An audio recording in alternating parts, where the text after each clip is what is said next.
presidente, senhoras e senhores vereadores, aqueles que nos acompanham pela TV Câmara, redes sociais, mas parabenizar a Josiele e também seu José Alves por estar aqui,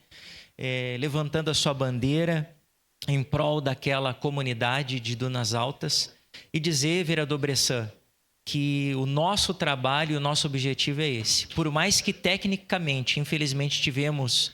um estudo pelo Estado, pelos servidores, de que, de repente, aquele traçado ali não seria viável, não significa dizer que nós não podemos nos debruçar para, junto do município, criarmos, então, um projeto específico para aquela estrada e também a gente movimentar, de repente, com emendas parlamentares, a viabilidade, então, do asfaltamento àquela estrada, aonde, com certeza, vai ligar Caxias do Sul a Gramado, fazendo com que o turismo também, não apenas o acesso ao aeroporto, não apenas o escoamento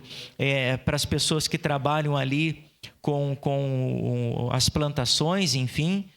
mas que também possa possibilitar também com que os caxienses e gramadenses possam ter a viabilidade com o asfaltamento daquela estrada. Então, a gente pode se colocar à disposição juntamente com a CEPLAN para a gente construir junto esse projeto e também fazer com que tanto a estrada do aeroporto seja feita, mas também em particular,